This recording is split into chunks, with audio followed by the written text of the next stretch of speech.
ধন্যবাদ। ৩৩ ঘন্টা পার হয়ে আরও ১ ঘন্টা অতিক্রম হয়ে গেছে, অর্থাৎ ৩৪ ঘন্টা চলছে, কিন্তু এখনও কিন্তু জাকসুর যে নির্বাচন ভোট গণনার প্রক্রিয়া, সেই প্রক্রিয়া এখনও শেষ করা সম্ভব হয়নি। আমি আপনাকে জানিয়ে রাখি যে গতকাল সন্ধ্যা ৭টা ৪০ থেকে কিন্তু জাকসুর যে অর্থাৎ কেন্দ্রীয় ছাত্র সংসদ, সেই কেন্দ্রীয় ছাত্র সংসদে ভোট গণনার প্রক্রিয়া কিন্তু শুরু হয়। সেই ভোট গণনা এখন পর্যন্ত চলছে।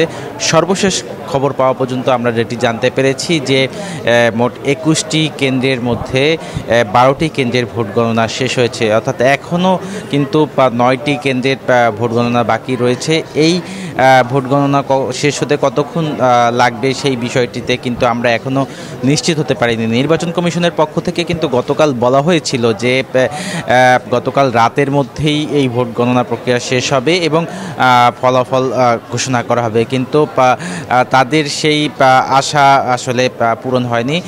কারণ যেহেতু ম্যানুয়াল পদ্ধতিতে ভোট গণনা হচ্ছে, আপনি দেখতে পাচ্ছেন আমার পেছনে কিন্তু ভোট গণনার প্রক্রিয়া এখনও চলছে। সেই ম্যানুয়াল পদ্ধতিতে ভোট গণনা করার কারণে কিন্তু যে এই দীর্ঘসূচিটা ঘটে। তারা যেটি বলছেন যে এই ভোট গ্রহণ শেষ হলেই দ্রুততার সহিত তারা এই যে ফল, সেই ফলটি তারা প্রকাশ করবেন। এর আগে আমরা দেখেছি গতকাল সারা দিনব্যাপী কিন্তু নানা ধরনের ঘটনা ঘটে গেছে জাকসুর এই নির্বাচন ভোট গণনাকে কেন্দ্র করে। যারা এই ভোট গণনার সাথে যুক্ত ছিলেন, রিটার্নিং কর্মকর্তা ছিলেন, পোলিং এজেন্ট ছিলেন, তারা এক পর্যায়ে এই ভোট গণনার প্রক্রিয়ার যে পদ্ধতিতে চলছে সেই পদ্ধতি তারা বিরোধিতা করছিলেন। কেউ যে বলছেন যে ম্যানুয়াল পদ্ধতিতে ভোট গ্রহণের কারণে এই ভোট গণনা কখন শেষ হবে সেটি আসলে নিশ্চিত হওয়া যাচ্ছে না। পাশাপাশি এইভাবে ভোট গণনা করার কারণে বেশ কিছু ত্রুটিও তারা তুলে ধরেছেন।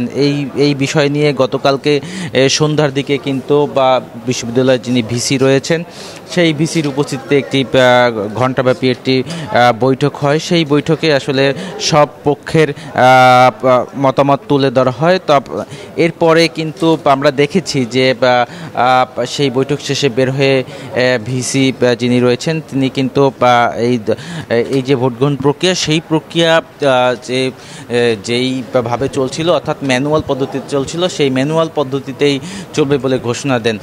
এরপর থেকে কিন্তু সেই ভোট গ্রহণ প্রক্রিয়া চলছে বা শুরু হয়। সেই ভোট গ্রহণ গণনা প্রক্রিয়া এখনও চলছে।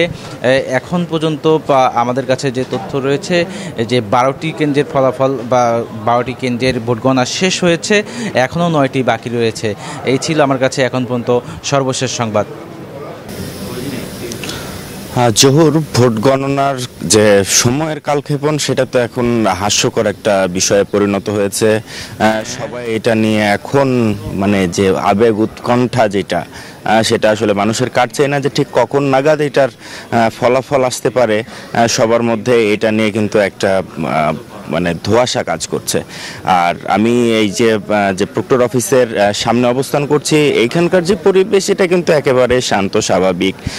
আইনশৃঙ্খলা বাহিনীর সদস্যরা এখানে আছেন, এছাড়া যারা ভোটাররা ছিলেন, প্রার্থীরা ছিলেন, তারা কিন্তু রাত পেরিয়ে আবার ভোর সকলে কিন্তু এখানে অপেক্ষা করছেন তাদের জায়গা থেকে এবং সেই কাঙ্ক্ষিত ফলের আশা করছেন। গতকালের যে ঘটনাগুলো ঘটেছে, ছোট ছোট ঘটনা, কিন্তু সে বিষয়গুলো থেকে ক্রিয়া প্রতিক্রিয়া অনেক রকমভাবে আমরা জানতে পেরেছি।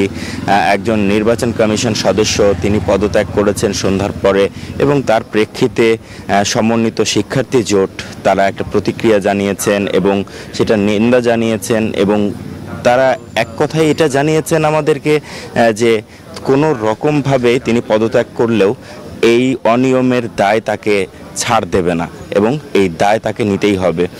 তো এইরকম অভিযোগ, পাল্টা অভিযোগ, এখন পর্যন্ত সময়ের কালক্ষেপণ আসলে ঠিক কখন নাগাদ 33 ঘন্টা পেরিয়ে এখন 34 ঘন্টায় এই ভোট গণনা।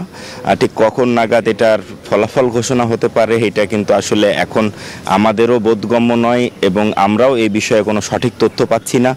আর আরেকটি বিষয়, গতকাল রাতে এখানে যিনি প্রধান নির্বাচন কমিশনার আছেন তিনি জানিয়েছিলেন যে রাতের মধ্যেই ভোট গণনা শেষ করে ফলাফল ঘোষণার তিনি আশ্বাস দিয়েছিলেন, কিন্তু সেটাও এখন ধোঁয়াশা ছাড়া আর কিছুই নয়। কারণ এখন পর্যন্ত আমরা যতটুকু জানতে পেরেছি যে 12টি কেন্দ্রের 21টির মধ্যে 12টি কেন্দ্রের ভোট গণনা সম্পন্ন হয়েছে, এখনও 9টি কেন্দ্র বাকি আছে। তো এখনও সময়ের অপেক্ষা, ঠিক কখন নাগাদ এই ফলাফল ঘোষণা হতে পারে সেটার জন্য অপেক্ষা করতে হবে। জোহর, এই ছিল আমার কাছে সর্বশেষ।